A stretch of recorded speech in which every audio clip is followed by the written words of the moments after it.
Greetings, fellow investigators, and welcome back to our video podcast, Into the Darkness, where my friends and I play the Call of Cthulhu role-playing game. I'm your host, Tom Rayleigh. The campaign is entitled At Your Door. It was written by Ellen Eisenwill, Mark Morrison, Barbara Manouy, Chris Adams, Scott Danielowski, and Herbert Height. I'm your game master, and this is episode 19. Our recap will be done by Keith Craig as his character, Dr. Heather Mills. So, without any further delay, let's continue our journey into the darkness. Keith? All right. Memo to Mr. Jatick from Dr. Heather Mills. Fax from Toronto.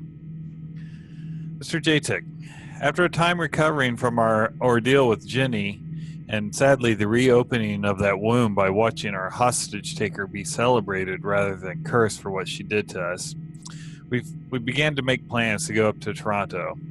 The reason for this is that's where we believe Dr. Finley fled after the accident at Don Biozyne, as he was doing dealings with a Dr. Cudgel up there that worked for a Rothmersholm Industries. We discovered that in our research, the global temperatures worldwide were very warm. You would think that this would be noticed and the people would do something about it and not just ignore it since it's happening on a global scale. Anyway, after we flew into Canada, we have a tour scheduled for the next day at the Rothmersholm Industries. Dr. Desmond happily picked up a local paper, and sadly there is a killer that is leaving bodies in Toronto, in the Chinatown district of Toronto. Given our luck, this does not bode well, something we might need to look into. Further research showed that there was 3 victims: a Nathaniel Moore, a laborer that was working in the water department and working on a leaking sewer in the Royal Museum; Brian Lombardo, a high school student that was at a swim meet; and Russell Simon, a university student who was last seen 5 days before his body was discovered. He was last seen in the library. His body was discovered in Chinatown. Talking to most of the college students, they did not seem too concerned about the killing, the typical immortality belief of youth, in my opinion. So we decided to press on to Chinatown to get some food. While going there, we found a Chinese restaurant called the Black Dragon. It was just like the one that's opening up in San Damiano. I don't know if you've ate there, but the one here was quite interesting. It was staffed by people who claimed to be from the Cho-Cho tribe from Tibet. I'd never heard of them before. This restaurant also is being operated by Dr. Finley's wife, so it seems like we're on the correct trail. Rather spookily, though, one of the entertainments was one of the women that was riding on the bikes that attacked us so long ago when you hired us. What is she doing here? What does this all mean? As we left, we spotted the Ripper leaving his latest victim in a taxi. The driver had been horrifically gutted. I must end this update quickly, as the Toronto police are here and they're asking us to go downtown for questioning. We will be in contact once we're finished. All right.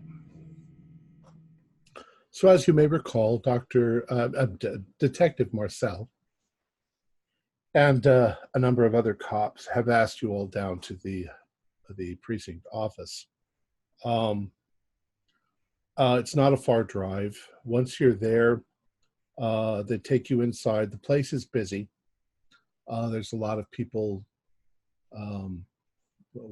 being processed, and there are obviously people who are on drugs. There are prostitutes that have gotten in trouble that evening and are being incarcerated, and the cops are really just getting going for the morning. And Marcel takes you in, and they decide to separate you all into separate rooms so they can talk to you individually. The first one they wanted to talk to was Dr. Carlisle. So if you would all mind taking off your headphones, and I'll give you the thumbs up when you can switch. So what's your name, please? Dr. Ethan Carlisle. Dr. Carlisle. You're a doctor. Correct. A doctor of Veterinarian. veterinary science. I see. And when did you arrive in Toronto? A few days ago. I give All him the right. exact date. It's yesterday. It's really. Yesterday. Um, can I ask you why you were in Chinatown? We had stopped at a restaurant over there and had some appetizers, and we're walking, Which just restaurant? walking. Which restaurant? Something dragon? The Black Dragon. Yep. Were you familiar with the Black Dragon already? No. We've heard of it, and there's one in the States, but that's all. So, can you tell me about? Well, he asks you about what happened. What do you want to tell him? Walking down, heard the car horn, and then my colleague opened the door, or the door was cracked open. Really can't remember. All happened so fast, and there was a body. All right. Let me ask you a question. While you were there, was there anybody else in the alley with you? Thought we saw somebody run down the alley. I looked over, couldn't see anybody. Went Well, back to. you said that was the person who had murdered the Ripper. Well, we thought You somebody believe that? came out of the back of the cab. I looked down the alley to see if I could see him, get a ID on the person. No such Was luck. was the cab running at the time? I believe yes, it was. And you didn't see anybody else, anybody who looked strange, a couple of men One dressed figure oddly. one figure in the shadows wearing like a dark hoodie, and what wasn't even 100% if it was him or her, because I didn't see it come out of the cab. I just saw it running down the alley. All right, well, thank you. That's all we need from you. Don't leave Toronto. We might want to get back in touch with you. You got it.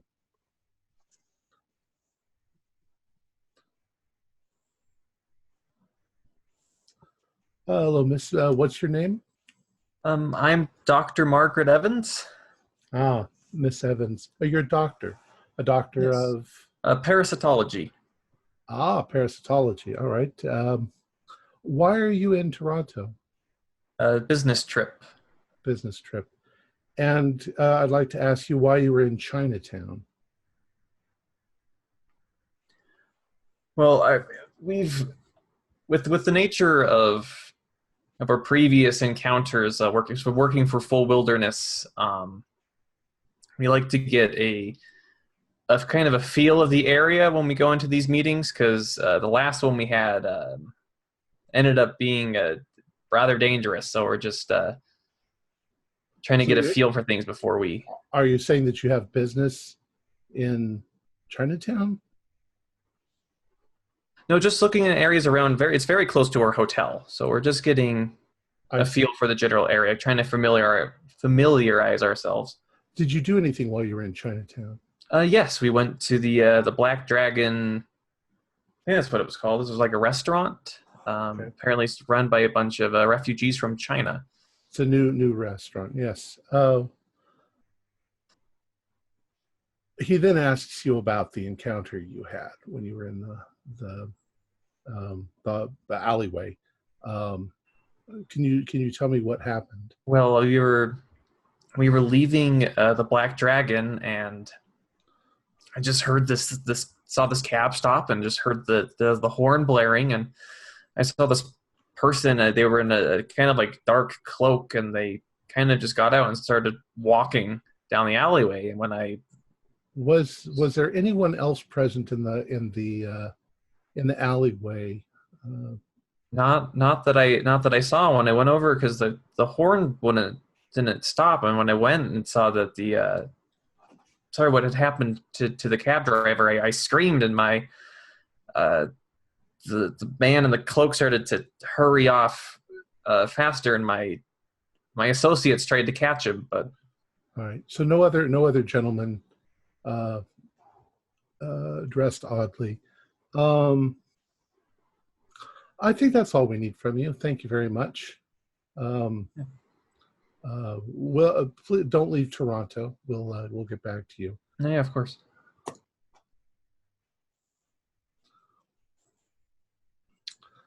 Hello, and you are? Oh, Heather Mills. I'm sorry, Dr. Heather Mills. Oh, you're also a doctor. Yes, sir. You and Yes, all sir. your friends seem to be doctors. Oh, we are. Yeah, we're all associates. Can I ask you why you're in Toronto? I was sent on business by I don't know if you've heard of them. It's a Full Wilderness. It's a environmental charity. Yes, everybody's heard of Full Wilderness. Oh, I just wanted to make sure. Why were you in Chinatown? We were wanting to get something to eat, and I'll admit I had a slight morbid. I enjoy true crime. I had a morbid interest. So you're aware of the Toronto Ripper, then? I am. The newspapers. Can I ask you where you ate? Where we ate? We ate at it's a newer restaurant, the Black Dragon. All right. When you said that you encountered the taxi cab and somebody was attacked, and you saw somebody running down the alley. Was the car on or off when you first saw it? Was the engine running? I don't remember. All I heard was the horn, just a constant blare of the horn. And did you see anybody else in the alley? There was someone running away from the. Yes, that we believe is the Ripper. But was there anybody else? Any gentleman dressed oddly? No, not that I saw. All right. Well, stay in Toronto. We might have more questions for you later.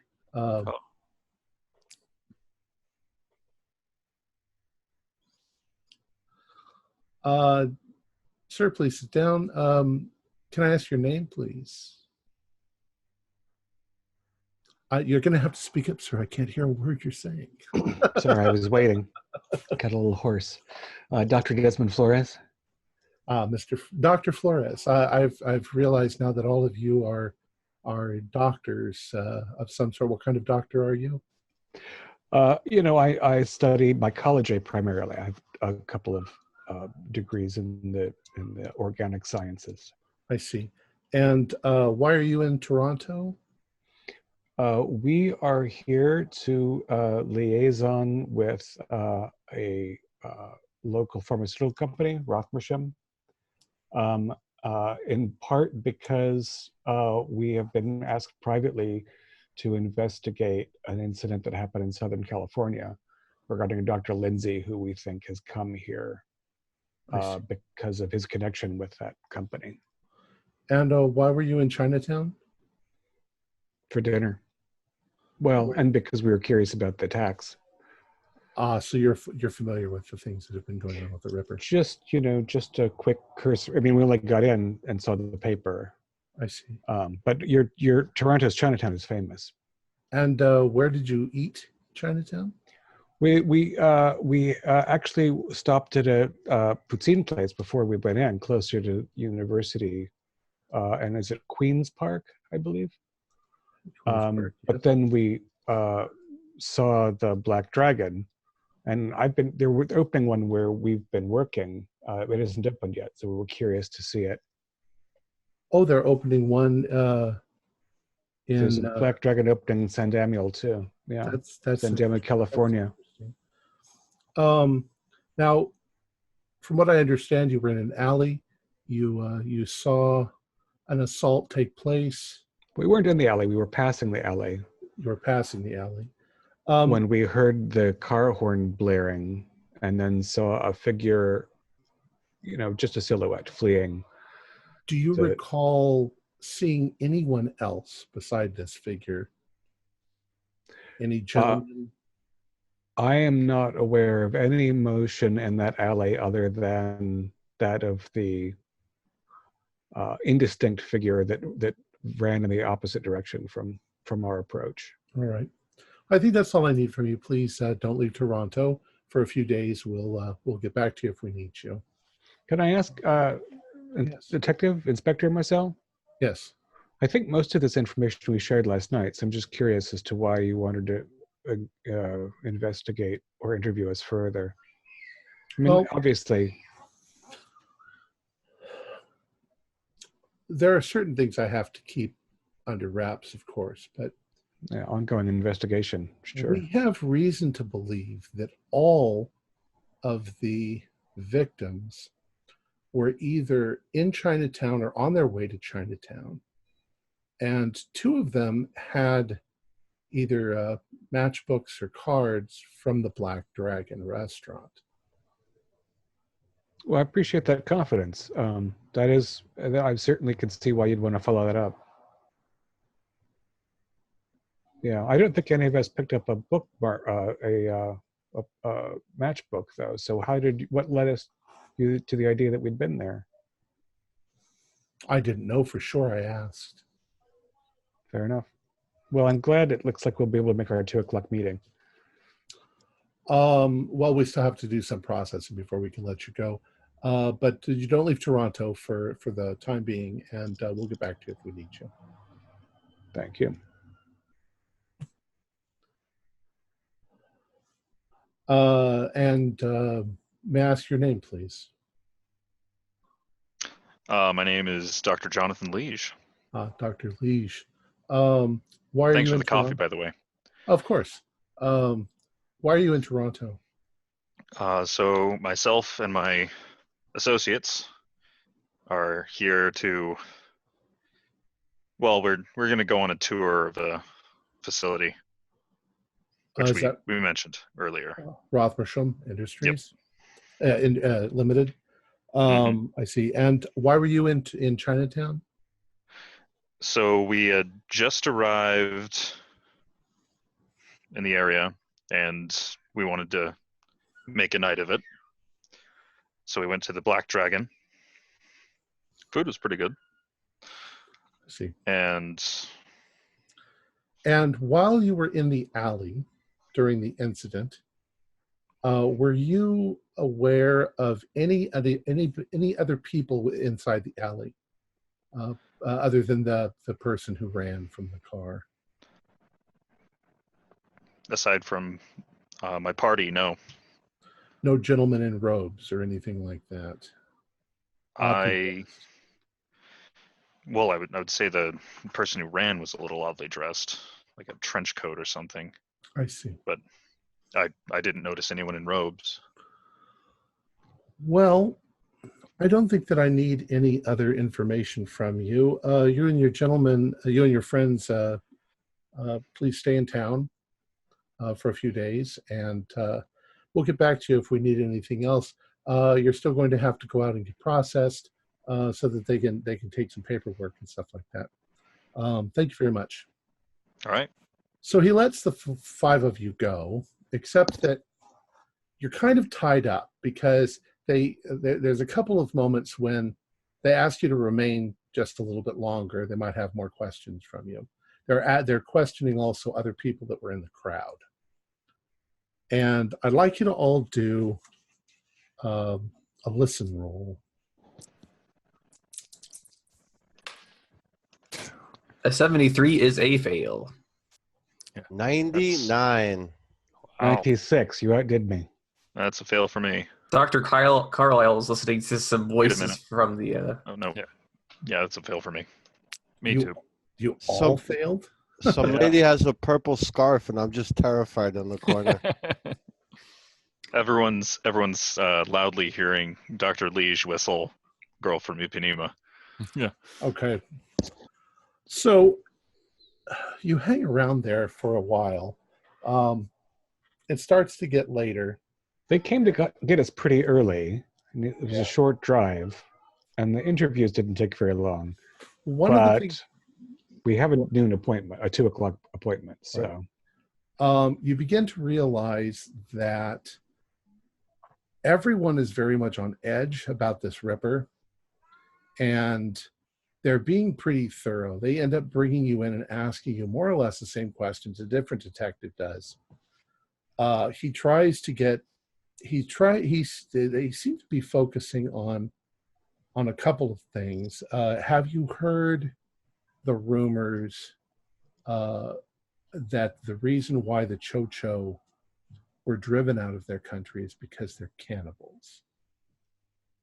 No, I hadn't heard that. It's an old legend, but it might just be, racial prejudice or whatever. But there were parts missing from the victims. And they're really trying to get down to the bottom of what might be going on.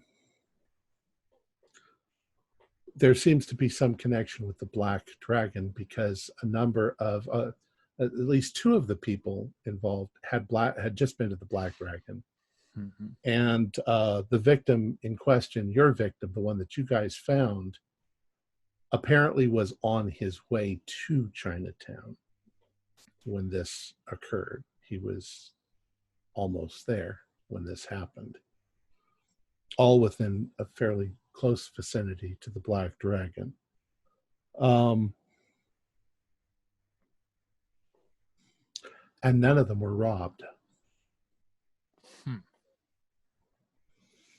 Dr. Mills, was it you that ordered the appetizer? It was. Yeah. Don't make me think about that now. It was delicious. They call it long pig. Long pig, yeah. Yeah.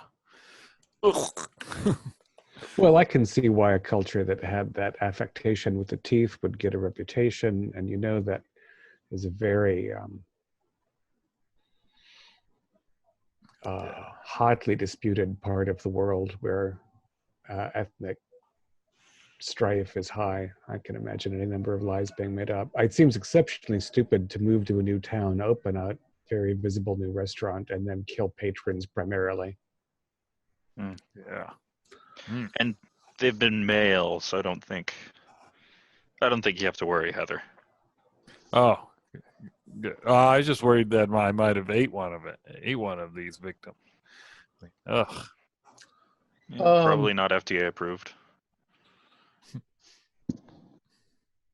I'm going to let you all do a spot hidden. Somebody will make that, surely. Don't jinx us. Yeah, I barely passed that one. I'm just shy of a hard success. Regular 28 to success. 27. Okay. Well, as you're being sort of shuffled around and asked questions and all this, you do glimpse part of a report amongst all of the stuff that they're compiling on this whole thing, that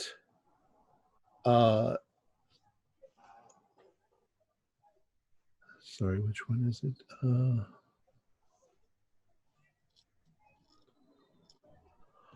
The person who discovered the body of Russell Simons, victim number 3, is a man named Sean Monk. And he says that he saw 2 men in the area, one very tall, dressed all in black with a long black leather trench coat, and the other, the shorter man, was dressed in jeans and a denim trench coat, and each of them wore some sort of silver amulet around their necks. I shall share this information when possible Well, with my colleagues. the whole process takes a while. They're interviewing a lot of people, and they won't let you go until they're done. But right about noon, they let you go. So you've still got a couple of hours. You got time to go get lunch and discuss the situation before your interview, before your tour.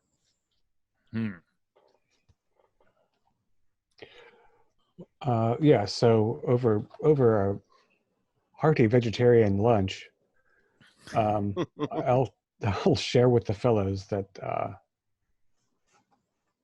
don't know. The report didn't indicate whether the person was short enough to be Cho-Cho short, but but the witness, the Sean, was close enough to see silver medallions of some kind around their necks, and they seem to be dressed and have intent. So we know a little bit more than we did before we got raked over the coals for nothing. Did either detective say anything interesting to any of you? No, I just wanted to get out of there as soon as possible, so I just kind of answered the questions. I mean, he just seemed what they asked me last night. Just Well, the looking for robes. a second individual also. Yeah. Right, that is interesting. Yeah. Somebody that was, saw something that we didn't, but there were several of us, so how would they know? Anybody? So I heard there was some indication of a robed figure. Did more than one of you hear anything about that? Yeah, they asked me about it, but I didn't see anything. There was a rogue figure who got out of the cab and took off down the alley. Yeah, or trench coated. I wonder who saw something else that makes them think that there was someone else on the scene, unless it's just this previous report. That's why I was But then thinking. the short figure was described having a denim trench coat, not a robe. Yeah. They're confused. They're confused and panicked. well, I mean, it could have been a trench coat. I was confused and also panicked. So But or they're deliberately seeding to try and get us to change stories. Mm-hmm. But Mhm. silver amulet. If we see anybody with silver amulet, let's just keep an eye out. well, I for wonder that. if we can find this the Sean Monk ourselves. I mean, because we know something that the police don't. I mean, according to Jenny, these people worship Shub-Niggurath, don't they? Mm. At least that's where our escapee from Don Biozyme That's the learned Finley about connection, right? her or Hmm. it. Her. Well, do we know that this is directly connected to Finley? Only Well- that his wife is holds the liquor license. I mean, they're here. Yeah. We might want to stay clear of this, at least until we have a little bit more substantial connections. We want to clean up the Rothmersham stuff too before Mhm. we get bogged down, since we're already noted witnesses and are arguably suspects. Well, not suspects for the first three. Right. Pretty good The alibi, most- really. Yeah, airplane tickets with our names on it. The worst we could get hammered with is a copycat. We just don't want to have our investigation interfered with any more than it was today. Yeah. Were there any chocho in among the many people being investigated today? You didn't see The any. derelicts and The interesting. names didn't seem particularly chochoian. No, I mean, since they had so many people they were talking to, you'd think they'd have somebody in from the restaurant. Maybe they're trying to keep it a secret that they're looking at the Black Dragon until they have something. Yeah, could be. All right. What do we think about how we're going to do Rothmersham? Yeah, game face.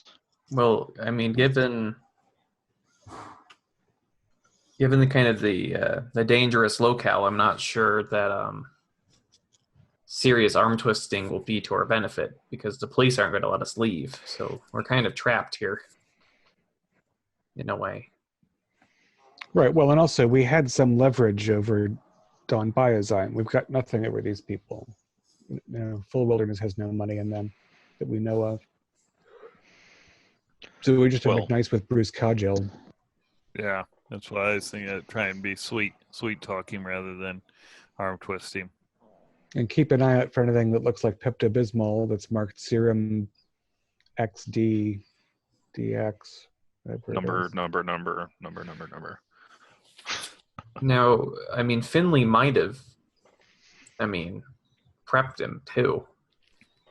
Mm, He might be Yeah. expecting some especially since strong arming. everyone It's a- with a newspaper or with a TV connection will know that we're in town. I wonder if the liquor license is public record. If it is, we can get an address to the wife, or at least an address they're using. If it's not to the business, I'm not very familiar with Canadian law. Yeah, I'm not sure, but it can't hurt. Doesn't hurt to look. Yeah. And while we're there, we could look up, see if we can figure out where Monk is. I mean, we don't want to go over there and force and scare him, but Mm-hmm. know where he is. I wouldn't mind writing down his address. On a side note, we might want to be careful when we visit the library, because Yeah. at least two of the recent victims. Yeah, I think we should definitely travel in pairs. Well, the victims were from the university library, right? Well, only the one was seen at the library. The other one was a swim meet. The other one was working at the museum. So it's more of that Queen's Park, and like you said, I think it's more of with them having the matchbooks and everything else. They probably ate Right. the Black Dragon. Maybe they. Now, thinking back to the park, there aren't any like large like stones or anything in it. Is it all mostly just flat and grass and Flat and grass and trees, okay? benches. Now, it said that, did all the victims have a matchbook? Or two of them? Two of them. Two of the Let's original three. hypothetically say that two or all of them went to the restaurant to eat or drink and were picked out while at the restaurant, targeted because for something, some whatever it was. They went like the way they looked, blah blah blah, whatever it was.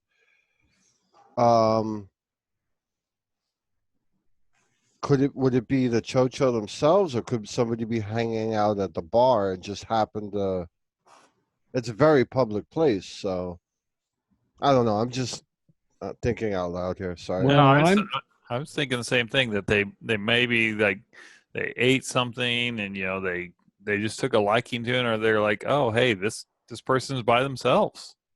They're eating here by themselves, so I'm also thinking that the victims are all male, and we know that we have a suspicious redheaded female that works at the restaurant, and that 3 out of the 4 bodies were killed someplace else.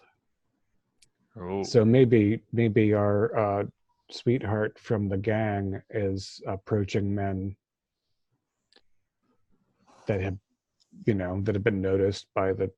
I mean, we're speculating really wildly. Yeah, well, It doesn't make any sense why they left matchbooks on their corpses. And I Well, and don't then think- also she was still working when Yeah, that murder we witnessed occurred. it'd take a while to get out of the tank, get out of those mermaid costume, Yeah, dry but off. sorry, let me interrupt. She was with the bikers, Mm-hmm. But so the bikers were biker, presumably working for Finley. right. They So, could never prove anything. but there's the chain right there. Maybe Wow. she points them out to the bikers, and the bikers pick them up. There's definite chain there, though. If we're looking at a Chocho sacrifice or a Chocho meat fetish, then they're probably doing the sharp cutting, not a bunch of bikers, which, the ones we met were goons. Yeah, but they could But they grab could be them. luring her with these guys with the redhead. I mean, why are they only killing men? Yeah. I'm sure women taste better. They're just, they live cleaner. Oh well, thanks. Yeah, we do. Sorry, ladies. Yeah. I'm going to go smoke my cigarette. Now, what was the age of all of them? Were they all young? No. No, very- I think I've got it here. 20, Russell was 25. Russell's 25. Brian was 17. The taxi driver, Ken, was 34. And Nathaniel was 46. Oh, okay. So that doesn't. Okay. Yeah. Yeah, and who got a look at that police report? I did, just a glance. Okay. Did it say anything about what organs were missing? Do a luck roll. I'll have some of that. 36. That's a normal success. Kidneys and hearts were missing from Moore, Simons, and Stewart. As soon as I saw that cracked rib cage, kidneys and hearts. So they're not just eating offal; they're eating the nice organs. More Simon and. Well, I mean, Stewart. if you were going to go with kidneys, you'd also. Well, I would think that liver would be on the menu too, because it's another filter organ. Well, the one other possibility we haven't considered in that regard is that the reason that they have, in a couple of cases, matchbooks is because they were slipped a Mickey at the Black Dragon. And so maybe the liver wouldn't be in good shape. Yeah. True. Again, I don't know why, if I were going to murder somebody for their internal organs, I would bother to, and then take their body somewhere else to dump it. I'd empty the pockets. But just call me a practical modern American. I mean, the cabbie wasn't dumped elsewhere. That was on the spot. Done right there. Yeah. For that matter, maybe people have been putting Black Dragon matchbooks on the corpses. Yeah. And certainly, we've got a new hated weird ethnic group in town. Mm-hmm. Let them see if the Black Dragon serves red herring. I doubt it. All right. Title of our next novel. Red herring. All right. So as you get closer to the time, you head on over towards Rothmersham. So you drove by it the other day. It's a 2-story high, pretty much cube, brick cube. Is it brutalist architecture? Yeah, kind of. Just no fanciness to it. Just big sign says Rothmersham. A lot of windows or not very many windows? There's windows mostly around the top floor and around the front end of the where the reception area is and stuff like that. How big's the parking lot, and what do we see about security? Well, there's definitely security, but there's no wall around the property. It looks like they might have at the most 50 or 60 employees from the cars that you see in the parking lot. Is there a separate employee and visiting parking? Yes. And there's not much visiting. There's maybe 6 or 7 spots for visitors. Mm-hmm. The rest are all employees. There is a guard shack out of the corner of the property, like there was for Don Biozyme, smaller. He prefers to think of it as a guard post rather than the shack. Guard post, right? He's sensitive. I mean, I'd rather have a shack than a post. A post doesn't offer much shelter. It's a bastion. Oh, very fancy. Anyways, as you walk up by the sort of boring greenish gardens of nondescript hedges and stuff, you walk through the door and you're in a small little reception area, very similar in concept to Biozyme. It's enclosed. There's no way out but one door going into the back, and there is a security guard sitting there next to the door with a little desk and his log and stuff like that. And there's a receptionist behind the desk. Yes, may I help you? yeah, we're the 2 o'clock tour group. It should have been arranged all. Our PR person should have arranged already. Yes, you're right here on the schedule. Let me tell them in the back. And she pushes a button on her phone, and the Full Wilderness group is here. And she says, Mr. Glansandi should be here in a few moments. Oh, thank you. Thank you. So after you stand there for a few moments, and you notice that they've got a big old slogan which is rats. Where did it go?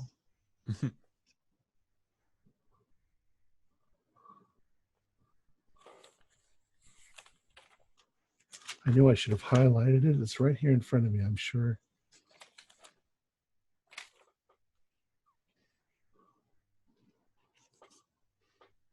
Science, mind, quality. Science, mind, quality. Yeah. So as you're standing there, or maybe sitting there, the door opens, and stepping through the door going into the back is this giant of a man. He looks like he probably stands 7 feet tall. He's very pale sort of skin. He's bald. He wears glasses. Looks like he weighs, he's hefty. He's not fat, but he's big. Mm-hmm. And he's got a white lab coat on. And he has a little tag that says Magnus Glansandi. And he smiles, and he comes over and he says, "Ah, you must be the people from Full Wilderness Corporation. I am Magnus Glansandi. I am pleased to meet you. I will be showing you around today." Pleasure to meet you. I'm Dr. Heather Mills. These are some... Yes, I will admit that I did a little bit of research on all of you so that I would know you better. Of course, I have long been an admirer of Full Wilderness Corporation. Please, we need to get you tags, and I'll show you around. Now, when I shake his hand, Mm-hmm. is it crushing? Yeah, he looks like he's probably pretty strong. It looks like a big Nordic fellow, you know. He has no extra bulges in his white jacket under his arms. No eyes about here or something. No, that's good. He doesn't look particularly deformed. That's good. I don't think that Jenny wore glasses or lost her hair after all. So he gets you signed in, and you get your little tags. And he begins his sort of presentation as he's walking along. With Rothma Shum, we are trying to improve the quality of human life by dealing with such difficult things as depression and anxiety and people who have mental illnesses, manic depressives, and so forth. We've developed a number of very successful drugs. You may be familiar with them. Our little slogan inside here is sanity through science. We want to improve the quality of human life. Mm. And he starts showing you around, and he takes you upstairs first. And it's very, very much like the tour that you got at Don Biasheim. Mm-hmm. You meet some of the people. They show you some of the stuff. He has them demonstrate some of their little things. Nothing really seems new to you or exciting. They're not showing us the really cool stuff. Well, not yet, at least. Mm-hmm. We'll get to the really cool stuff. Do you have any questions?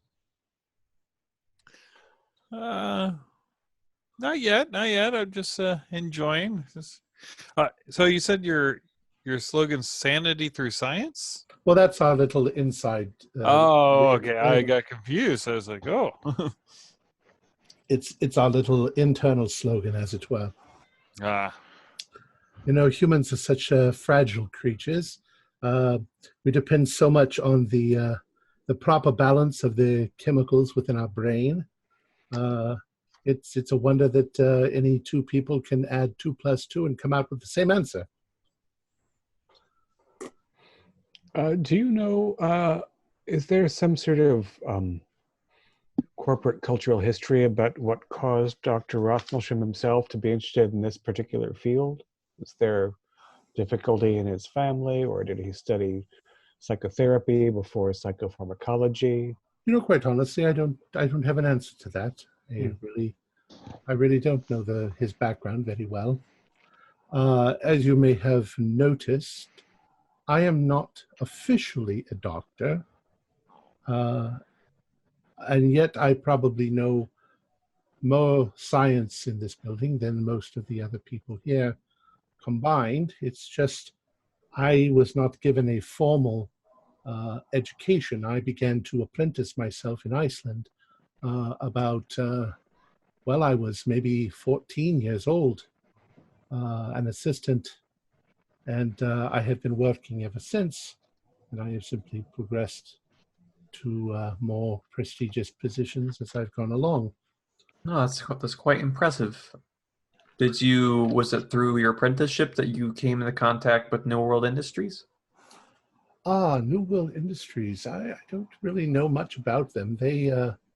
I believe they are a major shareholder, but not directly through Lars Pharmaceuticals.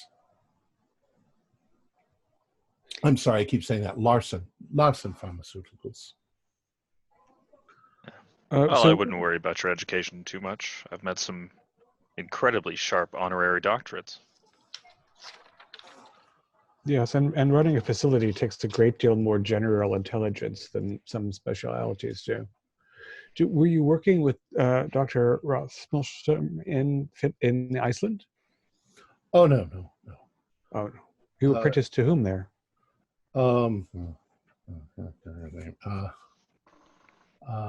Dr. Hans Christian. He wants to say Anderson. I do so bad. Anything that ends son will work. Yeah, I'm Andriksson. I'm sure it's a very long name. Yeah, Dr. Andriksson. Yeah, that's Oh, there you go. Oh, a famous man. Yes, you might know him from the University in Iceland. The Reykjavik. Is that Iceland? Yeah, that's Reykjavik. Reykjavik. Yeah. And what's his address? We do so love writing those down. Yeah. As a group, we have this sort of interest, we shared interest in addresses and phone numbers. I lived there most of my life, and I still can't pronounce the names of this. Yeah. Oh, so it's Welsh. Yeah. So what was your main field that you studied while you were learning all this? Like, Mostly biochemical engineering, but I've had my fingers in a lot of little things along the way. oh I yeah, seem to have been a very versatile assistant. right. Have you contributed directly to any of the breakthroughs at this company? Actually, I have. Yes, I am actually in charge of the facility itself, and I keep a general. I keep my fingers in everybody's business. Oh well, that's being the manager and all, but what? And I understand if you can't say, but any new exciting medicine coming online, that's almost ready. Oh, quite a few very very promising developments.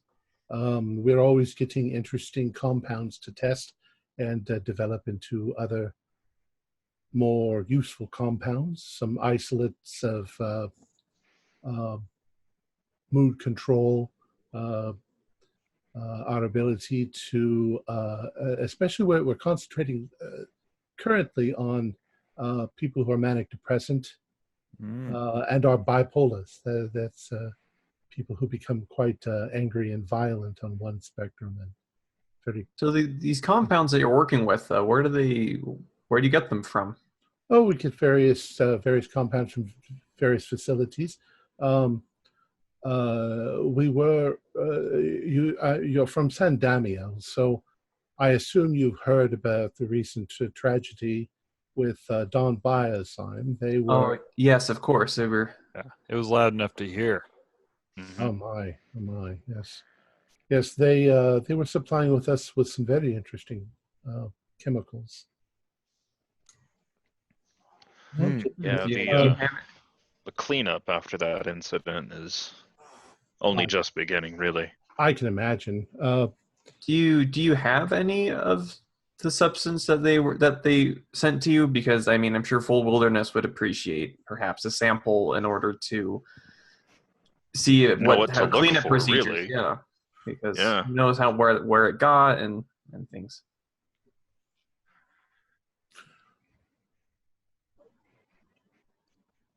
I'm not exactly considering that I'm not exactly sure how to answer that. You see, some of the things that they sent us are no longer being produced. Obviously, um, I'll see what.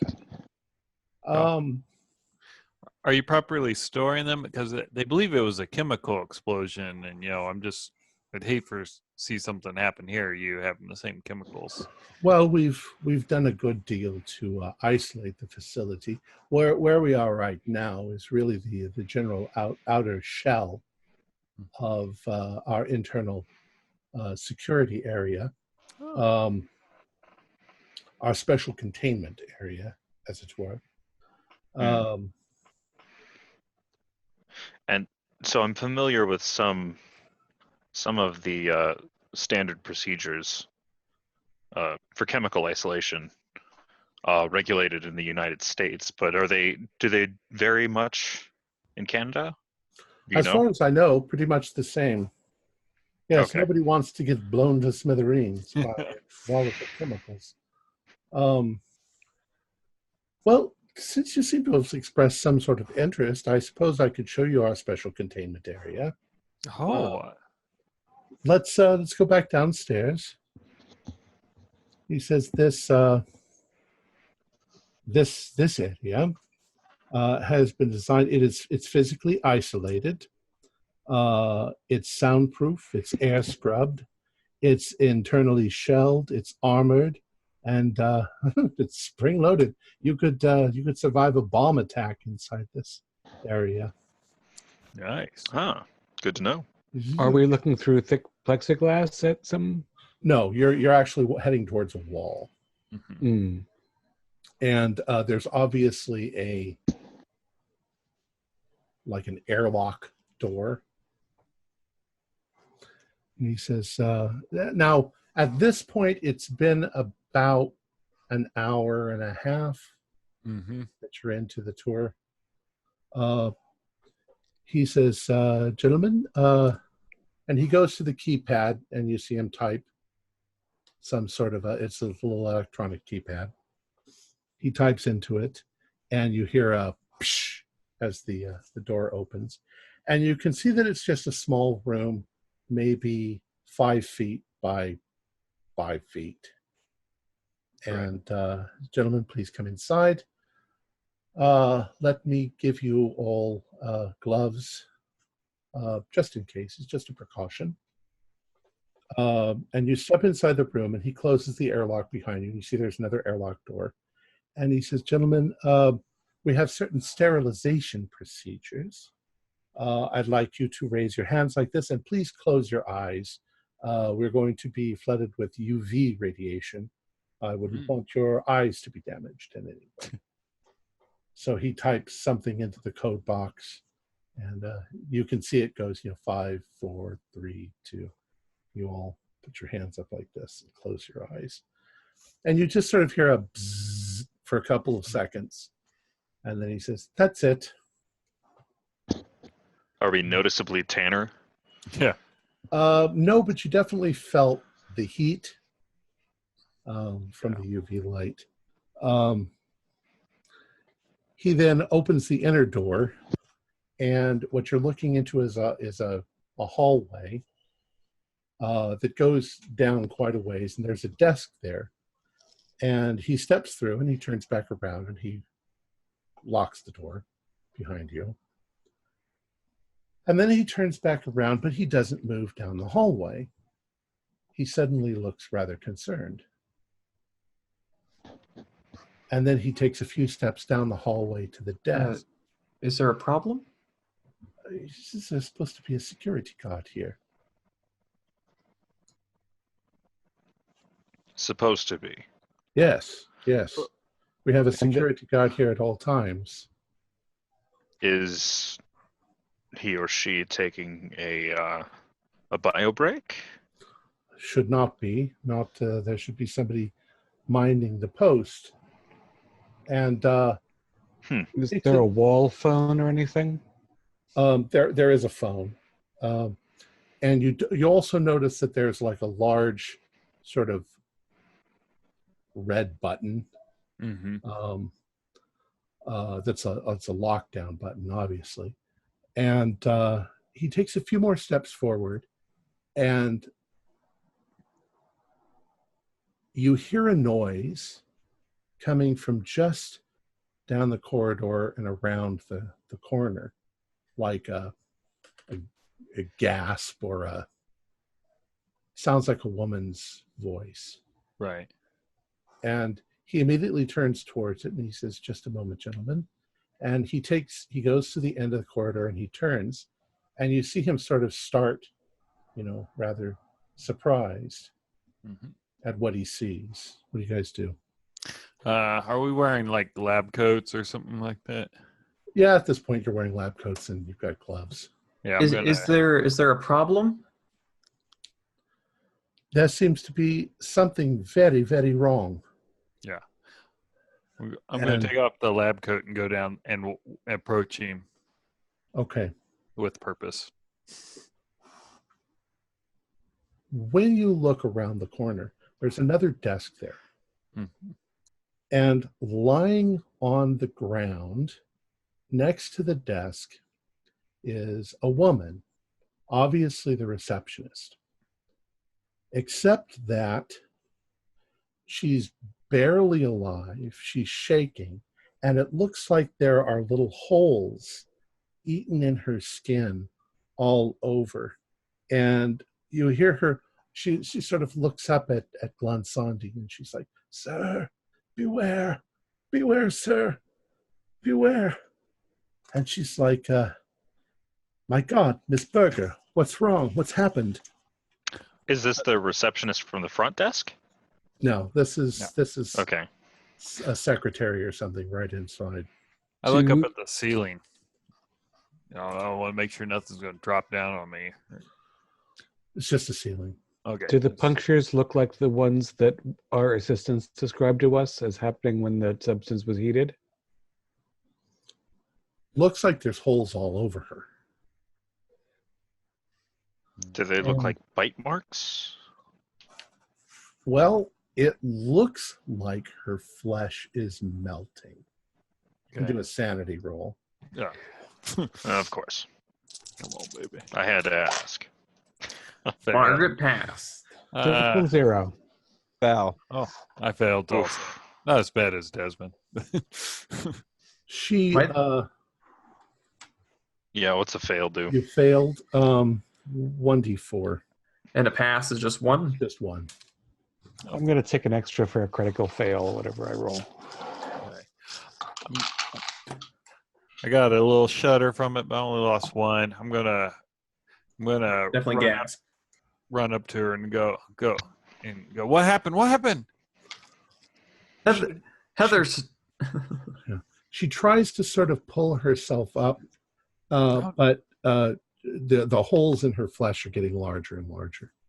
And she looks up at Glansandi and she says, "Be the wrong shadow." And then she collapses on the ground and very quickly starts to turn into like gray ash. And he's like, "Something has happened here. Something very bad." Does it look anything like the crap that was in Jenny's house that screwed up my hands? That's her.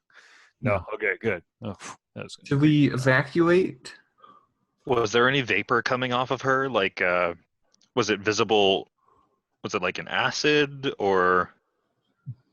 No, not that you could say, but now that she's crumbling, it's kind of kicking up gray dust. He immediately turns around, walks briskly back down the hallway and hits the red button. Oh, lockdown. And you hear meh, meh. You couldn't have let us out first. We just got there. Well, we might be contaminated with something. All right. I- So are there other people running around? No, it doesn't seem to be. Well, you begin to explore. Yeah. I'm keeping an eye on shadows because she creeped me out by saying. Is there any like phones or anything? An There- intercom? Is anybody after he hit the button? Has anybody like called in?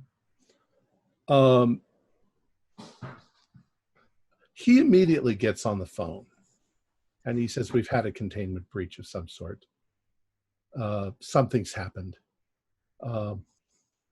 What he says over the phone is, "It looks like sabotage," he says. What are you working on down here exactly? Well, he says, "We'll get to that in a moment. There's nothing that could do anything like this." You go into a lab nearby, and there are a couple of technicians, doctors, whatever they were, lab assistants, that are in similar condition. They're on the floor, except it's different. One guy's flesh is peeling off in like curly cube pieces of like this, and the other guy seems to be turning into kind of a green frog-like slime. Ugh. No sign of Did we anybody in notice- security uniform yet? No. Yeah. I was just going to ask that. Who does the security for your facility? That would be our security man here should be. Just hold on, let me ask you a question. If I can just answer.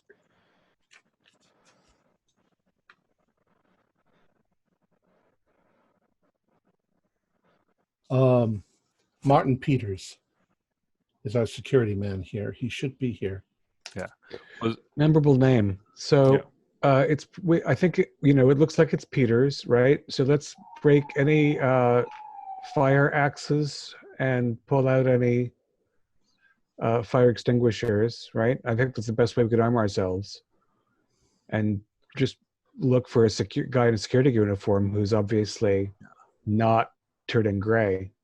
Yeah, I'm going to go ask the guys on the ground the same thing. What happened? Don't get too close. I won't. They're not able to answer. They're Okay. just Yeah. falling apart. Split. As you're standing there in the corner, all of a sudden, ahead of you, down the corner, something comes around the corner. It's a guy's head, peeks around the corner, except that it's like almost at the ceiling, and it's kind of orange. And as it does, his hands come around the corner, and then more hands come around the corner, and this thing comes around the corner that looks like spider-like, obviously some sort of a horrible mutation of a person. And it screeches, and it begins heading straight towards Magnus. And Magnus It's William is, Peters. and Magnus is standing there, almost unfazed as this thing is coming towards him. Do a spot hidden roll for me. God, come on, guys. No. 98. 81's a failure. Well, the I rolled failures another 000. Fail. all failed. Yeah. Can I put? I don't want to push it. Well, I you're don't wanna all die. too busy staring at that thing coming, Yeah. and the fact that it's heading straight. Well, there's not much other place it can go, just down the corridor, straight at you, and you see only the slightest sort of twist to Magnus's body, and as the thing comes forward and almost gets to him, you see one of his hands reach out and punch it square in the face, that big old Icelandic hand. And when he does, its head almost explodes and the thing crumples to the ground. And it looked very much like a kung fu move that he did. And he then wipes his hand off on something. And he says, "Not a very worthy opponent." I'm gonna make a sanity check because that was weird. Yeah. I still passed, but that was weird. Very impressive. Well, he looks back at you and sees your kind of wide-eyed thing, and he says, "Gentlemen, ever since I was a boy, I have enjoyed the kung fu movies, and I have independently trained my body." Yeah, that's great. What the hell was that? There seems to be some sort of mutagen released in the air. Oh, nice. Wonderful. And he says, I'm sorry to inform you, we'll have to keep you under observation. Do you It's- have masks here handy? Yes, and he finds masks quickly and gives them all to you. He says, of course, if it's comforting. airborne, it's already too late for us all. But Was the thing you punched the security guard? I don't believe so. I believe that was Dr. Morales. Mm. Morales is a giant orange spider. So the So- security guard that you think might have infiltrated this place is still about. Unless he melted down into dust and we didn't notice it. Well, yeah, now that this thing is killed also, it's starting to crumble into powder. Or maybe the security guard betrayed you. Yeah. Is there a log for who comes in here and sign in, sign out so we can get a count? Yes, I would imagine so. it's back at the desk. Gonna run back and grab it. And so we've seen the receptionist. What was there? 3 guys laying on the floor, and then that creature. So that's 5 people. You began to find more bodies in similar. Okay. Each one of them different. Each one of them a bizarre form of disintegration. And Glenn, So some of the None of them are actively getting up and screeching No. at us, right? in fact, they seem to be in more and more decaying as you're going along. How's their clothing affected? Just torn and ripped where modifications have occurred. So Do you we can remember keep a log. Do you remember what Jenny said about people who weren't able to change with the substance? Oh. Not the exact words, but essentially wasn't good. We need to check and see if Mr. Codchill has had. I'm afraid my worst fears are probably true. His office Well. is back here. Let's hope not. Lead on. I can So- assure you that none of these people currently suffer from bipolar disorder. He says, I will be completely honest with you. I have no concept of what could have caused this, except that it's obviously some sort of a biological mutagen.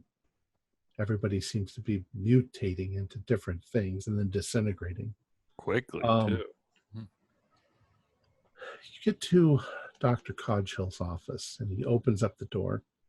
And at first, you don't notice anything. Now you can all do spot hiddens. Come on, dice. Yes. A 25 is going to be a hard pass for me. I got an extreme 02. Regular. Blind is bad over here. The only way I could describe it is that Codshell has turned into a kind of an amoeba, and he's on the ceiling, and he's dripping on the ground and sliding around. You can still sort of see his face, but it's hideous. You can do another sanity roll. Yeah. Get out, get out, get A out, get out, get out. 92. Fail. 83. Hey, that's Holy pass. shit, I actually passed that. One or one High D4. D4. Okay. You passed one D4. Ooh, 3. Just one again. I caught one that time. That's good. When you say he's dripping onto the floor and sliding around, are like bits of him do they seem to be directed? Did like he infect this lab with amoeboid bits of himself that chased people down? Or are they trying to No. crawl up my pant leg? No, it's more or less one big gigantic amoeba thing. And it's just liquidy and drippy and And it's kind of slimy. a face. It has kind of a face. And it's there for a few minutes, and then it releases and falls to the ground with a splat, and then begins to disintegrate like everything else. Ugh. Okay, so Gentlemen. it's not actively hostile. No. I'm very worried about spores, though. Gentlemen, We don't have eye protection. we could sequester ourselves in a small room and wait and see if we become mutated, but we can also try to get to the bottom of this, because if we are exposed, we're already exposed. So I agree. I'd like to see what we can figure out in here, if you would be willing to help. You're a very course. philosophical man, Mr. Glunsandy. Of course. Yeah. Because if we can figure it out, maybe if we are exposed, we can stop it. And as powerful as your kung fu knowledge appears to be, I really still would like to retrieve an axe from a fire nook. And what's the procedure? You've hit the red button, the klaxon's off, we're sealed in. How long until someone communicates with us? How long until a team enters? What's the procedure? We're going to be isolated for at least a couple of hours.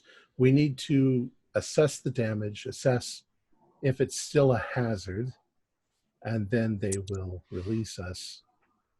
I'm suspecting, considering that I've seen absolutely nothing in either myself or in you, that this is some sort of fast-acting mutagen that has run its course. Very And, low half-life. Yes, indeed. You ever We read the still book haven't- The Andromeda Strain? Sorry.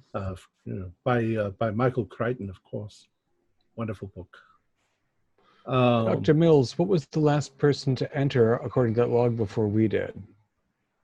Yeah. So I look at it.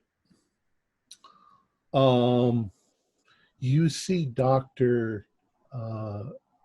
see Magnus logging out about an hour and a half ago Mm-hmm. when he came to where you are, and nobody came in after that.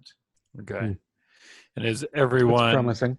Yeah, is everyone that was supposed to be here, we somewhat accounted for in either through clothes or Except piles of dust? for the security guard. Okay. All right. That's what I thought.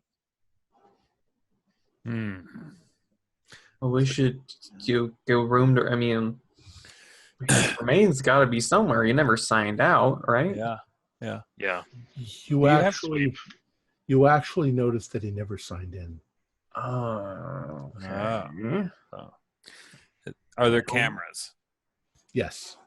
Okay. Where do these get recorded to there, Magnus? There are a number of off-site locations. I will, of course, review them all. That'll take a day or so, and I'll get back to you if I find out anything. If we can find out what the bottom of all this is. Yeah, you'll definitely want to keep it just for the lawsuits you're going to be getting too. Not from me, but from. We must find out now if anything was taken. If this was industrial sabotage or something else. And he says, we can spread out. If you want an axe, he gives you an axe or whatever. I want a damn fire axe. Yeah. Yeah. I don't know kung fu. Let's do teams of 2. Now, he immediately heads towards a very specific lab. I mean, it seems like this is the lab he wants to check immediately. Right. And he goes inside, and he goes over to the little refrigeration unit and opens it up. And he opens it up like you normally would open it. Mm-hmm. And then when he does, I mean, he looks inside and he's like, my God, it's all gone. What? And you can see that there are little metal racks that would hold test tubes and stuff like that, they're all empty. Okay. And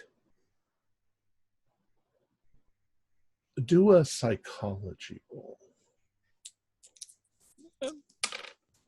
Yeah, it's a pass. Fail. Failed. Okay. Well, Heather, you can tell that he looks like he's on the verge of a conniption at that point. Right. And he immediately goes over, and there is a safe, and he types a code into the safe and opens it up. But he only opens it up, enough to look inside. Mm-hmm. And as he looks inside, you see him reach in and move some papers around. And he's like, all right. And he closes the safe back up. Okay. I'm good. But he's extremely upset. He says, one of our most promising compounds that we've been working on has been stolen. This must be espionage. It must be that somebody broke in here to steal our work. Serum XD154. And he looks at you with incredible surprise. And he says, excuse me, how do you know about that? Well, Dr. Lindsay, who's responsible for the destruction at Dr. Don Biozyme, Dr. Finlay, who's responsible for the destruction at Don Biozyme, seems to have come here to Toronto. Maybe he got Codgill in a compromising situation, or maybe Codgill's just too trusting. But he's a man who'll stop at nothing, as far as I can tell. Certainly not the loss of human life. And that substance is, well... That substance is incredibly dangerous. It led to the deaths of several people back in San Damiel in our labs. And everyone here. You seem to know a great deal of information about things that I've been told are completely top secret, as it were. Well, remember, we worked for Full Wilderness, and they were a major financier of Don Biozyme, so that's how we were read in. And all. For that matter, Dr. Glonsandi, we know things that you would never want to know. He sits down. He sits down at a table. Who would do this? I do not know. This is going to be... We are aware of some of the more dangerous properties of the substance. However, we have been able to isolate numerous extremely effective molecules that we've been developing into a number of different mood stabilizers. That's what you were hoping to find in the safe, I guess. Yes, it was. The fact that it's missing could cost us millions of dollars. Potentially. Who had access to your safe? I'm assuming that's a very. Oh no, the safe is fine. Oh, okay. Little fridge. Yeah. Right. I'm gonna go check the log on the fridge and see sign out, sign in, and how many vials were supposed to be in there. There were at least 60 vials that were supposed to be in there. Crap. And how many milliliters per vial? I don't know. Yeah. That Few. much. An irritating amount. Okay. Dr. Carlisle, do you want to just stalk around the place with me and my axe and make sure there's no one Yeah. I think developing that's- extra legs or hiding in a cupboard? Or trying to heat up the stuff? He seems quite put out at this point, quite upset. In fact, you can sort of see he's boiling on the inside at that point. And he's trying to keep it in, but all of a sudden he grabs like a coffee cup that's sitting on the thing, and he just flings it against the wall and smashes it. And he gets back up and he says, well, all we can do now is wait. Gentlemen, I'm sorry that you were wrapped up in this, but now we have to find out who has stolen this. It might not be possible. We entered through a security entrance. There must be fire exits. Is it possible that somebody got out through one of those? I don't think there are any other exits out. It's a dangerous facility. No wonder everyone's not like a gray full- dust. Right. Yeah. And Anyway. if there were fire exits, then the alarm would have gone off, unless they disabled that. I mean, the cameras should tell you exactly who it was. Yes. Yeah, but we can't get to those because they're off site. So, Was there any? sorry. Have you met Dr. Finley there, Magnus? I have not met him directly. I Okay. have corresponded with him a number of times. So as far as you know, he hasn't been at this facility. No. Okay. From what I understood, he's missing. I thought that he had died in the accident. He did not die in the accident. Yeah. My money's on him behind this whole thing. Well, I don't know why he would. He's a hardened scientist. He's not a thief or a saboteur. At the very least, he would have come here and wanted to work with us. Maybe he got in too deep and in debt, and desperate men take desperate measures. He lost his access to serum XD, you see, and I think he was desperate. Exactly. And you also must understand that he's wanted in the U.S. for negligence, as far as the explosion is concerned. Do you remember the oddity a few weeks ago on television, Big Jenny?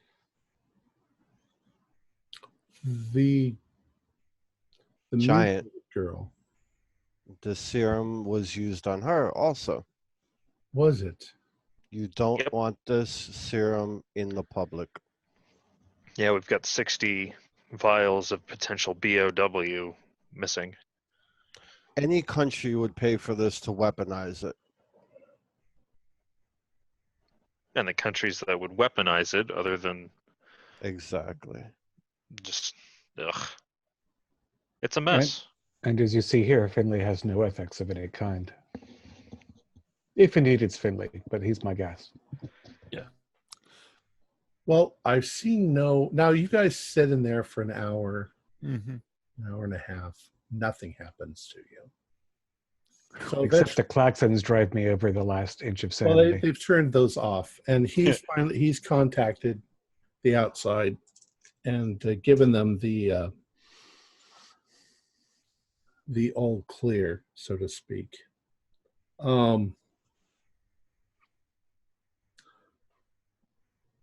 So what happens is this: you are sort of scrubbed down, I guess, before you're allowed to leave. You're not somebody who doesn't scrub you down. You guys scrub down.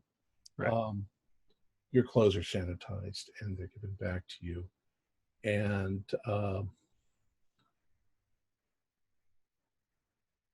Magnus tells you, he finds out where you guys are staying, and he says that he'll want to contact you again once he knows more, and that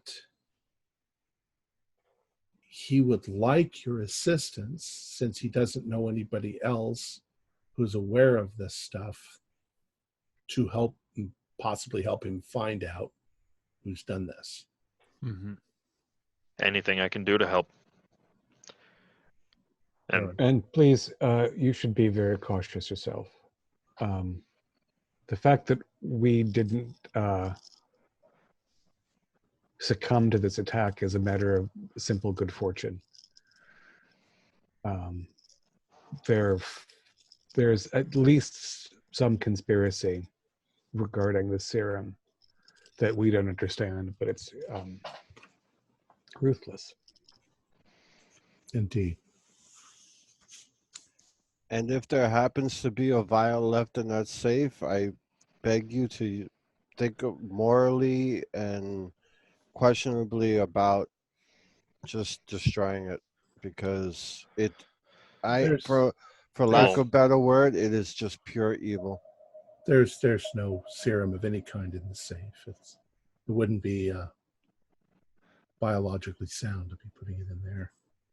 I just had to put that out there. Yeah, of course. And we had an hour to look around and make sure there wasn't a safe B and so on. I mean, we had a lot of time to kill, so I assume that we'd have spotted them hidden. All right. So you are allowed to leave. What would you like to do? Before we go, I'm going to ask Magnus if it's okay if we look at the visitor's log at the entrance. All right. Nobody, you guys are like the only visitors Okay, today. that sounds like. And I assume that they don't let people just come in that don't work, that don't have badges. Correct. Okay, so I mean, chances. Oh, sorry. I was gonna say it's safe to say the security guard didn't show up for his shift. Mm-hmm. I mean, Yeah. Is there an address for the Right. security guard on file? Yeah. exactly. Ooh, write that down. Yeah, let's get Mr. Peters info. Yes, there is. He's dead. Or on his way to Hawaii. That's the with money. optimism we know and love. All right. Before we go there, I'm just because I'm finicky. I assume that the non-secure area staff was evacuated when the klaxon went off, Correct. and some security team came, and then there was some communication. They've tried to keep the press away. Hopefully they're successful, because our photographs in the paper 2 days in a row around violent events would be unfortunate. Oh yeah. We're not going to be in the good graces of the police. Oh, definitely not. But presumably we get to file into our dark vehicle and just be passed out under whatever their internal security system is. Because they've got a lot of covering up to do. And they're a multi-billion-dollar corporation. But they've got to get rid of all that gray ash and write a lot of letters. Hmm. Wonder how many of those start Dear John. Yeah. I've moved to Nova Scotia with my new lover. Don't look for me. Yeah. Okay. All right. So what are you going to do? Go to lunch? So we did get info for the security guard. I'm sorry. Yes, you did. I don't see why I wouldn't look there first. Oh, I think you know we're what? about to meet the Toronto Detective Marcel again. it's all right. It's all right. Might. All Oh, right. the security guard's a victim of the slasher. Ugh. That's be bad luck.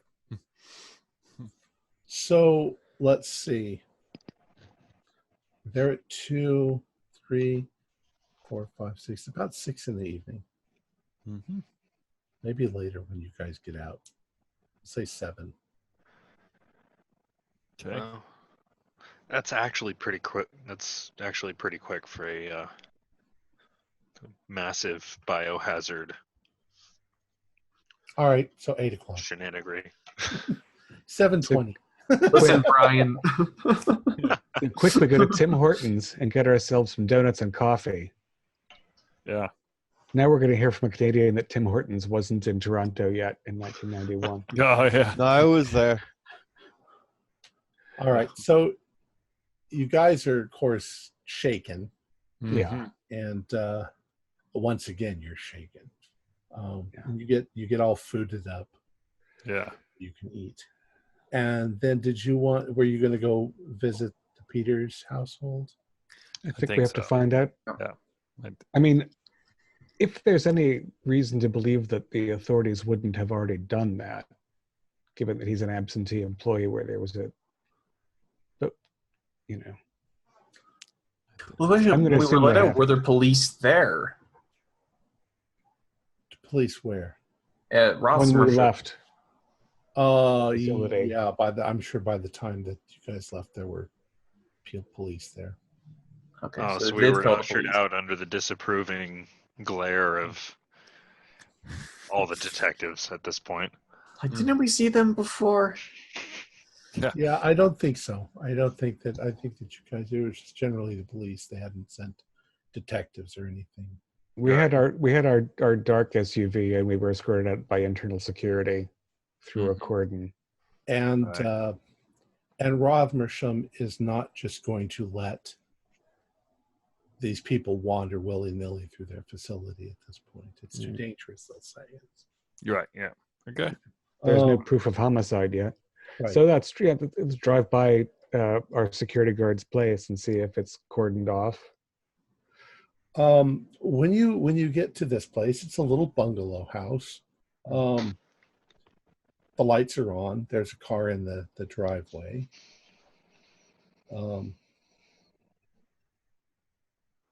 Looks normal. All right. I wish they'd let me keep that axe. Yeah.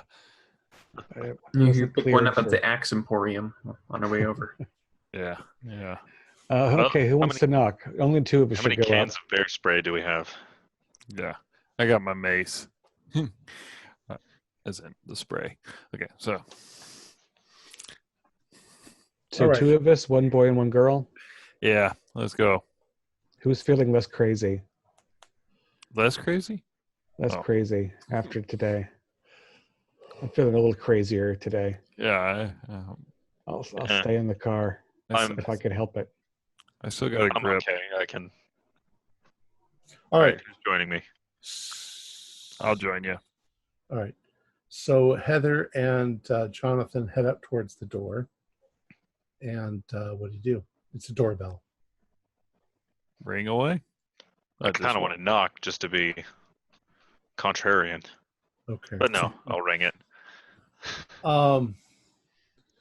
You ring the doorbell and you hear sort of light footsteps immediately run to the door and open it up, and there's a little girl, and almost immediately following her comes a woman, and she comes running up and she's like, "Oh dear God, something's happened."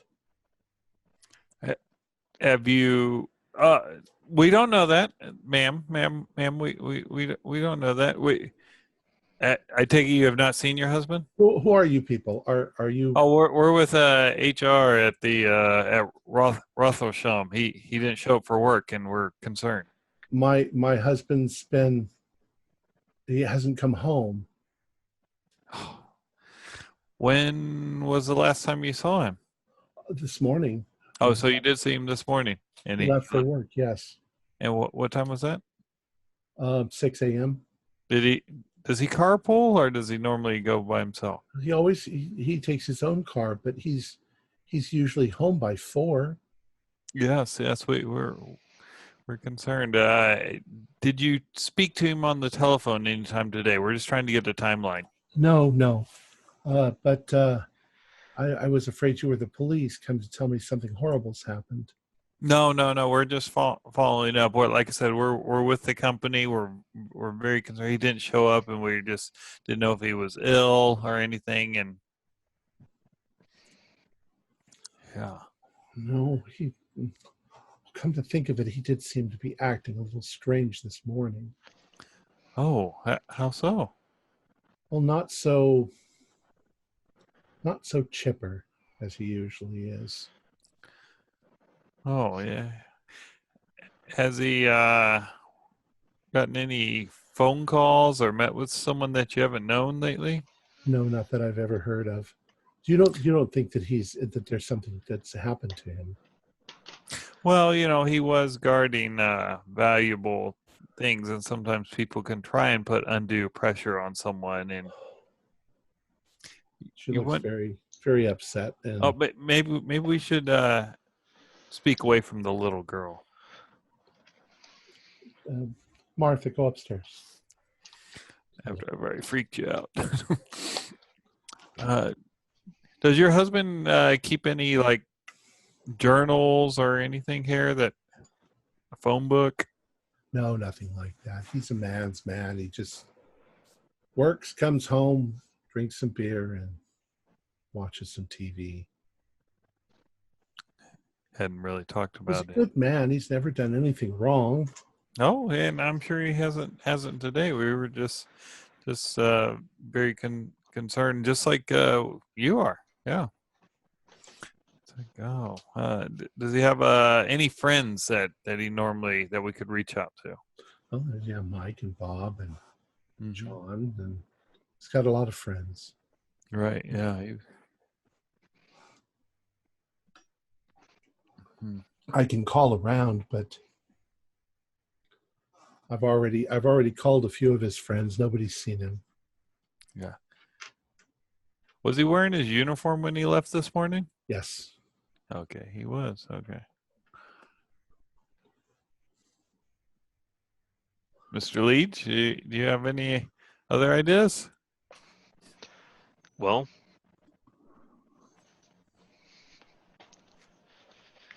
no, you're sure he didn't carpool with anyone?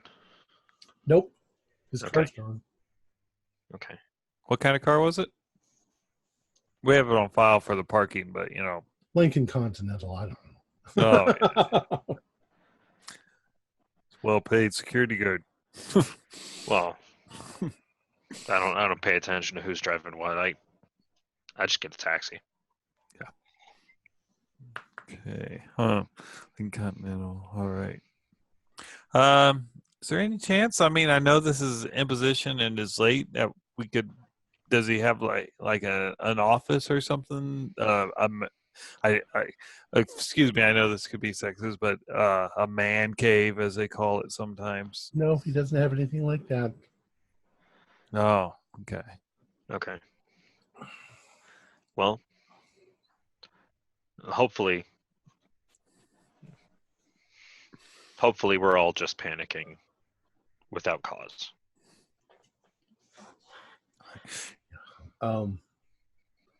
So we'll just say you talked to her for a few minutes, and Mhm. she hasn't got a clue where he is. And Right. she's worried. Okay. All right. Thank her. Go back. We should have gotten some medication samples from the lab. She could use something to relax her for the next couple of days. Yeah. Well, Oh, I'm not sure how Canada handles it, but usually clinical trials are only performed after we know it's going to work. Yeah. And we know it's not going to cause any mutations. Gray ash isms. So, That'd be Well, that was very depressing, I will say, when I get the report from our away team. Can we go back and look for his car in the parking lot? It's probably Yeah. pretty cordoned off, but I think we're going to... I Well, don't know. good I don't question. think we'll find it. I don't think we'll find it in the parking lot.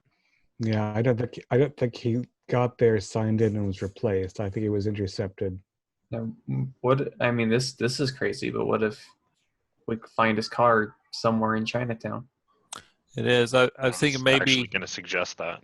Yeah, I was thinking maybe we'll drive the most typical route he would take and just see, hey, is it dumped somewhere along the way, like if someone grabbed him, and then head over to Chinatown. Yeah, Mm-hmm. let's do that. Granted, it might be getting dark soon. That'll cut our visibility. Yeah, it's August in Canada. It's probably gonna be pretty late. Yeah. I wonder if it would be helpful to put in an anonymous call that a car was stolen and give the license plate or something. because they'd probably find it faster than we ever could. It's not our home turf anymore. Maybe. Did the Let's- wife know the license plate? Thought offhand. But then again, if we need a clue from it, the cops would have it. So yeah, disregard that. Yeah. Now, question for the keeper: what time? What like day is it? Like month and day and whatnot? Because we were. I mean, the We whole came Jenny in- J thing has thrown my scale of time off. Oh, I thought I had it here. So Ken Stewart was killed on August 27th. So that was yesterday. So it's August 28th here. Right. August 28th. Okay. Well, actually, I have our tour as being on August 29th. All right. Yeah, so today's 29. Okay. Thank you. I don't know what day of the week that is offhand, though. I try to make it correspond. If you can look it up on the internet, you can just say Yeah. what day was that. Yeah. That's nice. Yeah, we can figure that out. 1991.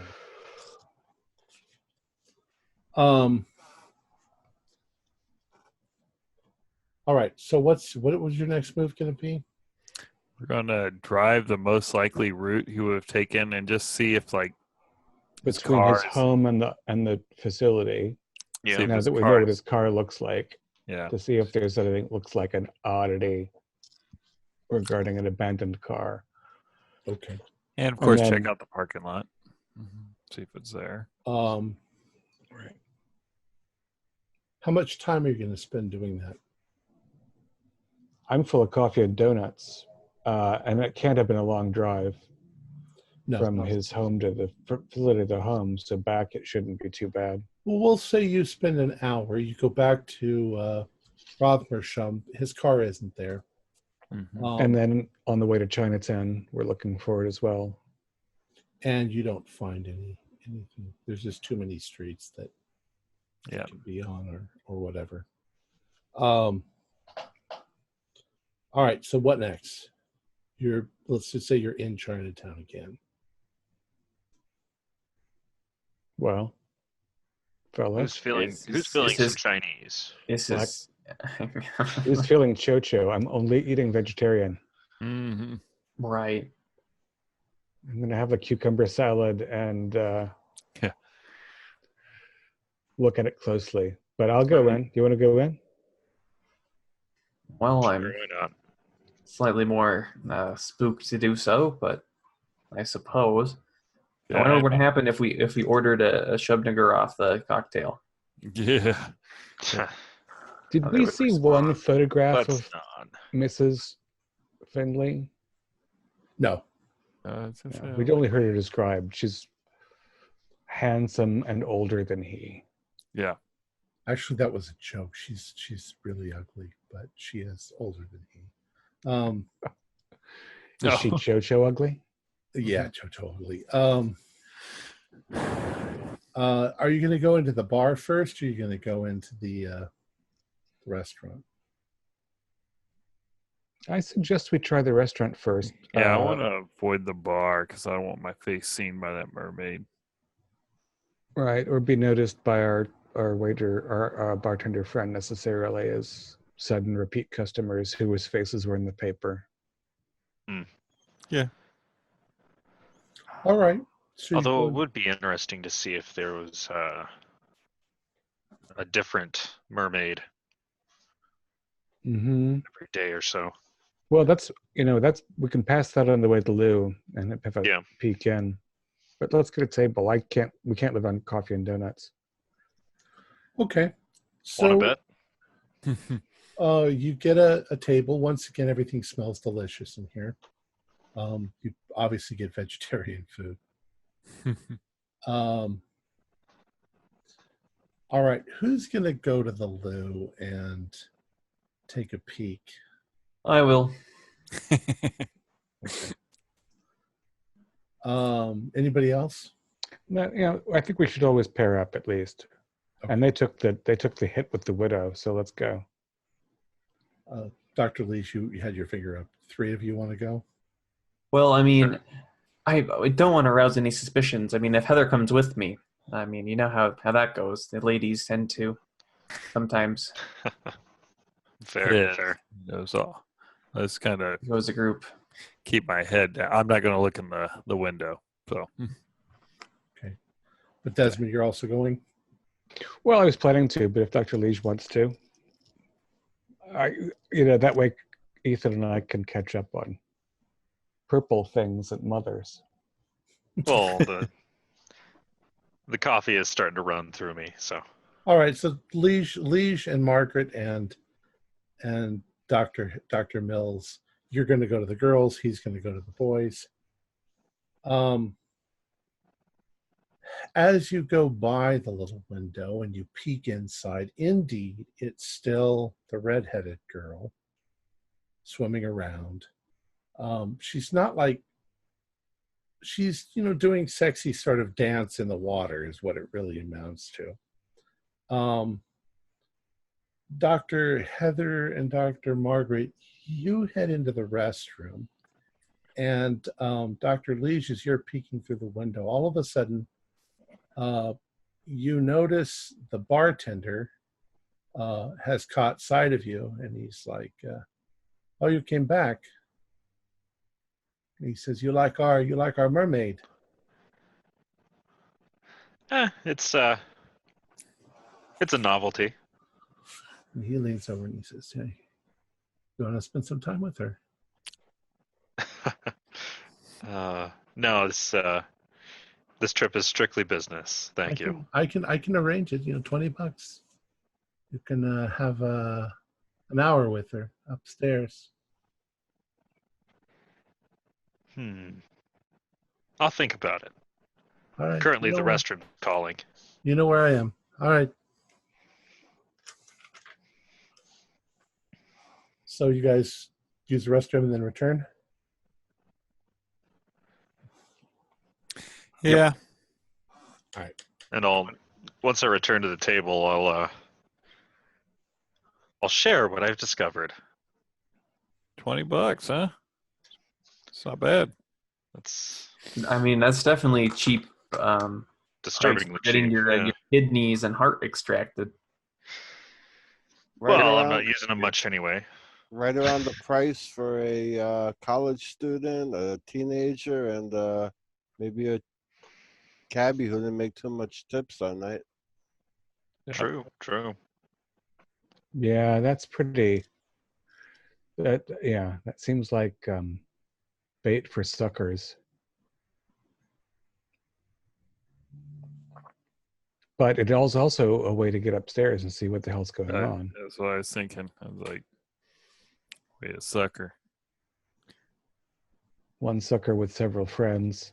Again, maybe it's time to look into the local shotgun emporium just outside of town. It'd be hard to get that one upstairs. Well, I understand you can cut them off to make them easier to conceal. Yeah? From movies. Yeah. Personally, I'd rather just... I might run to the hardware store. For a big wrench? Hardware. I don't know what they have. I don't know what they have upstairs is the problem. But that seems like it's really that seems like an ugly honey trap. But before attempting anything like that, perhaps the endurance chant might be a good idea. I wonder now what are you insinuating, Margaret? I'm not insinuating anything. I'm just saying, in the event that you want to spare your kidneys and heart and need to make a hasty retreat away from your mermaid friend. Fair. Actually, if it is a honey trap, that would explain why the cops were asking about 2 robed figures. Mm-hmm. It might. And also the fact that so far 75% of the linked homicides were Male. Clean drops, and all of the male. Yeah. There's something else. Go ahead and do. You guys are sitting there looking. You're sitting at your tables. admiring the decor, the octopuses, the Mhm. spears. Just do a spot hidden roll for me. 97. 86. Margaret sees the big green dragon on the wall. And Yeah. then Look sees at the that. big green dragon's butt on the wall. And I've rolled triple That is zeros a- 3 times. All Des right. 2 sees hours. Wow. Margaret looking at the dragon. All right. I'll I'm going to spend. spend I 3 luck and make it a hard success. Oh well, then I won't spend my luck. Oh, you don't need Oh, to. Don't do that. Don't do it? Success is fine. Alright. What you notice is that the restaurant closes at 11:30. Mm-hmm. Okay, so yeah, let's stick around and see Yeah. where that bitch goes. Heather. She took a shot at me. That's fair. That's right. That's right. How Did does you that? know? Did you know that brandishing? I looked this up. Brandishing a weapon is a felony. Good, yeah, you're threatening me. Should have run her over. I think that's also a felony, Heather. Yeah, that's why I didn't do it. Yeah, it looks bad on your insurance. All right. Hard- So you're going to wait until the restaurant closes?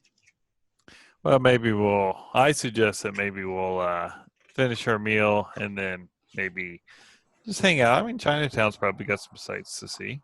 Yeah, Yeah. don't wait inside the restaurant if it closes because they'll all see us. Yeah. Right. Well, 2 in and 3 out, maybe. And why don't, Jonathan, why don't you go talk to get a little more information about, like, hey, I got to go to work or whatever. Can I set this up for another day with the girl? Yeah, I can do that. That way, you know what I mean? Like, hey, I'm interested, but I literally was going to grab a bite to eat and had to work. I work all night, blah, blah, blah. Couldn't you Yeah, I'll go see what I can do. We didn't get our charming Chocho bartender's name, did we, last night? I don't think you asked. No. I just asked if he had a name tag and I didn't. Yeah, don't make me make up some racial Oh, stereotype. yeah. Ching Chong Wong Wong or some horrible thing. Ooh. I have Ooh, but no Tom, we really, really want to make you do that so we can write it down. Yeah. Maybe get Yeah, his what's his address? his phone number. Well, it is Lovecraftian fiction, so it should just be letters that can't make sense. Yeah. TLUENGHH. Why is there an exclamation mark in the middle of his name? It's an upside down I. Hmm.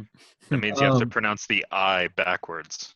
So, anyways, we can do this quickly. Right about midnight, if you guys are sort of staking the place out from the outside, right about midnight, you see her come out. She's dressed. She's just in a top and blue jeans. She's got a little purse, and she's in high heels. And she walks out the front of the restaurant, and she walks over to a small little car and is about to get in. What do you guys do? Anything? Get the What? plates of the car.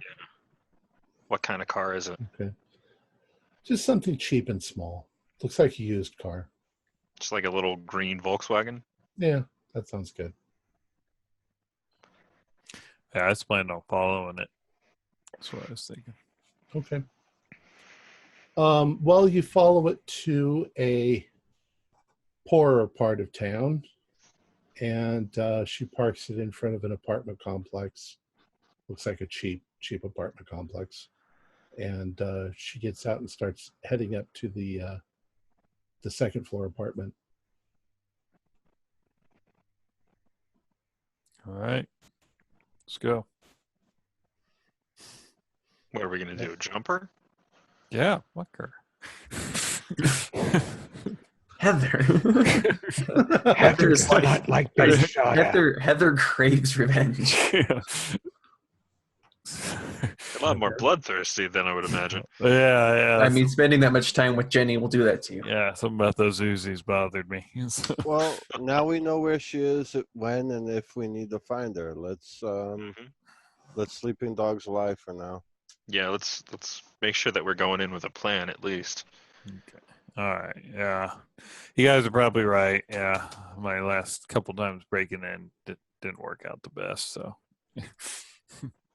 Well, okay. So you're not going to go talk to her. We are not going to assault her tonight, it seems. All right. So she's going to be she's in her apartment. I mean, she's gotten up to her apartment. She's just gone inside. Yeah. Okay. Plan first, assault later. All right. I'll think about what I will say to her overnight. So we'll leave it at that with you out in front of the apartment, and that's where we'll pick it up next week.